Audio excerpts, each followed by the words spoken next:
Rolling and action.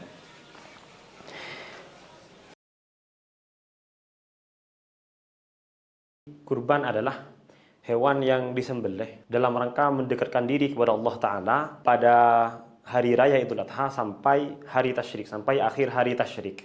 Itu adalah ta'rif atau definisi dari kurban. Hukum berkurban sendiri adalah sunnah kifayah. Bagi siapa? Bagi orang yang memiliki keluarga. Sehingga ketika ada salah satu dari anggota keluarga itu berkurban, maka hukum sunnahnya gugur dari yang lain. Sebagaimana sunnah kifayah. Dan juga berhukum sunnah ain bagi siapa? Bagi orang yang hanya sendirian dalam keluarganya. Sehingga dia sendiri yang terkena khitab hukum sunnah berkurban. Hukum kurban ini sunnah bagi orang muslim merdeka, baligh dan mampu. Maksud mampu di sini adalah dia memiliki biaya yang lebih dari kebutuhan pribadi dia dan kebutuhan orang yang wajib dia nafkahi selama hari raya sampai akhir hari tasyrik. Jadi ketika orang memenuhi kriteria-kriteria tersebut, maka baginya sunnah untuk berkurban. Adapun orang yang tidak memenuhi salah satu kriteria yang disebutkan, maka bagi dia tidak sunnah untuk berkurban. Contoh, ada orang yang tidak memiliki kecukupan biaya di ketika hari raya dan sampai akhir hari tasyrik, maka baginya tidak sunnah untuk berkurban. Hewan yang bisa dibuat kurban ada 3 macam. Pertama adalah unta, kedua sapi, ketiga kambing. Unta, sapi, dan kambing ini bisa dijadikan hewan kurban dengan segala jenisnya dan dengan segala macamnya. Adapun unta ini bisa dijadikan hewan kurban atas nama 7 orang. Begitu juga sapi, bisa dijadikan kurban untuk 7 orang. Sapi dan unta ini bisa dijadikan kurban untuk 7 orang. Adapun kambing, ini hanya bisa dijadikan kurban untuk 1 orang saja. Adapun yang banyak terjadi di luar yang kurban kambing untuk banyak orang, maka itu bisa sah, bisa kalau yang dimaksud adalah hanya isyrok fi thawab, hanya mengikut sertakan orang lain dalam pahala saja. Adapun kurban kambing itu tetap hanya untuk 1 orang. Jadi ketika ingin mengikut sertakan orang lain, maka yang bisa hanyalah mengikut sertakan pahala saja, bukan mengikut sertakan beratasnamaan, bukan untuk banyak orang, tapi hanya untuk 1 orang saja. Adapun unta, yang bisa dijadikan kurban adalah unta yang sudah berusia 5 tahun dan masuk ke usia ke-6. Adapun kambing, adapun sapi dan kambing kacang atau kambing Jawa, yang bisa dijadikan kurban adalah yang sudah berusia 2 tahun dan masuk ke tahun ketiga. Adapun domba bisa dijadikan kurban apabila sudah berusia 1 tahun masuk ke tahun kedua atau giginya sudah tanggal. Maka walaupun tidak berusia 1 tahun, masih belum berusia 1 tahun, maka bisa dijadikan hewan kurban.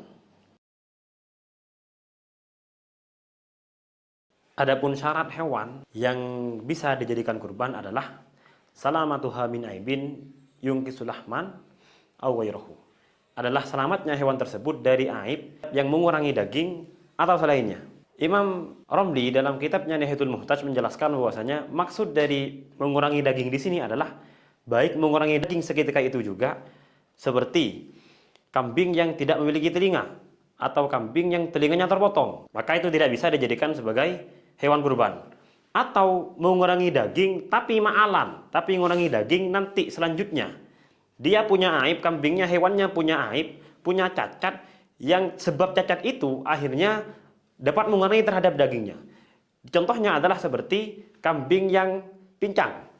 Walaupun ketika itu kambing yang pincangnya dalam keadaan gemuk, tapi sebab pincangnya itu akan berpotensi untuk membuat dia kurus, berpotensi untuk membuat dia lambat menuju ke tempat pengembalaan, sehingga oleh ulama dikatakan ini akan menyebabkan dia kurus nanti pada endingnya, sehingga tidak bisa untuk dijadikan sebagai hewan kurban. Karena memang syarat dari hewan kurban seperti yang disebutkan barusan adalah selamat dari aib yang mengurangi daging atau selainnya. Waktu berkurban dimulai dari terbitnya matahari tanggal 10 Zulhijjah atau hari raya dan lewat masa yang cukup untuk sholat 2 rakaat dan 2 kali khutbah. Itulah permulaan waktu berkurban sampai terbenamnya matahari di tanggal 13 Zulhijjah atau akhir hari tasyrik. Jadi waktu kurban dimulai dari terbitnya matahari di tanggal 10 dan lewat waktu yang cukup buat sholat 2 rakaat dan 2 khutbah sampai terbenam matahari di akhir hari tasyrik, yaitu tanggal 13. Untuk pendistribusian daging kurban, pertama kita harus mengetahui perbedaan antara kurban sunnah dan kurban wajib. Kurban wajib itu ada kalanya kurban menjadi wajib, ada kalanya sebab dua hal. Pertama adalah bisa dinadari. Contoh, ada orang berkata, saya nadar mau berkurban. Itu contoh yang pertama. Contoh yang kedua adalah dengan menentukan hewan kurbannya. Menentukan hewan kurban ini juga bisa menjadi sebab dia wajib berkurban. Contoh, dia punya kambing, kemudian dia mengatakan, ini adalah kambing kurbanku, hadhihi udhiyati. Saya jadikan kambing ini hewan kurban. Maka dengan dia mengatakan hal tersebut, maka wajib baginya untuk mengkurbankan kambingnya. Otomatis juga hukum-hukum kurban yang wajib juga berlaku pada orang tersebut. Bukan berlaku hukum kurban sunnah. Adapun selain contoh itu, maka kurbannya menjadi kurban yang sunnah. Nah, makanya dalam hal ini Imam Ibnu Hajar dalam kitabnya Tuhfatul Muhtaj, beliau mengingatkan bahwasanya hal yang sering salah oleh orang awam adalah, yaitu ketika dia memiliki kambing, ada orang yang nanya kepada dia, ini buat apa? Kemudian dia mengatakan, ini adalah hewan kurbanku. Dengan itu dia wajib untuk mengkurbankan hewan kambingnya. Ketika wajib mengkurbankan, maka juga otomatis hukum-hukum pendistribusian dan lain-lain juga berlaku kepada dia.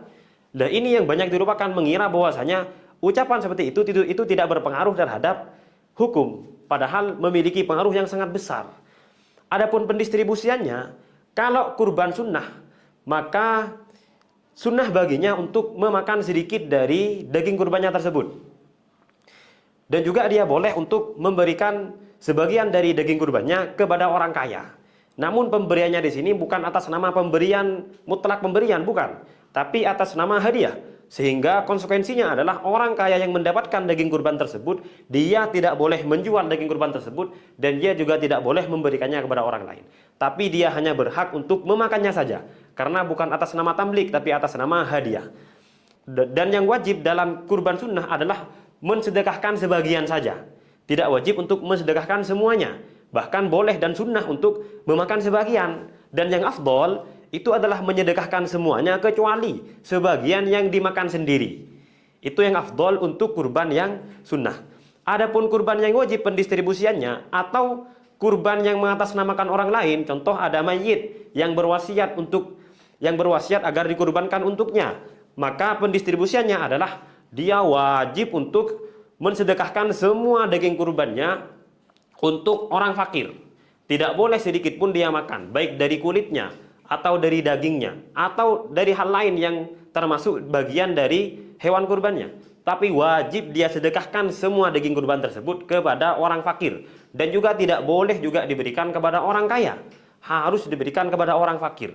Begitu pula kurban yang mengatasnamakan orang lain, itu juga harus diberikan semua kepada orang fakir. Tidak boleh dimakan sendiri walaupun sepeser, walaupun sedikit. Dan juga tidak boleh diberikan kepada orang kaya, tapi harus kepada orang fakir. Ini perbedaan pendistribusian antara daging kurban yang sunnah dan daging kurban yang wajib. Dan juga yang perlu diingat, daging kurban yang wajib disedekahkan kepada orang fakir itu harus dalam keadaan mentah. Tidak boleh disedekahkan dalam bentuk olahan. Tidak boleh disedekahkan dalam bentuk yang matang. Tidak boleh. Harus dalam keadaan mentah yang wajib disedekahkan kepada orang fakir. Baik itu kurban yang sunnah atau kurban yang wajib, harus diberikan dalam keadaan mentah.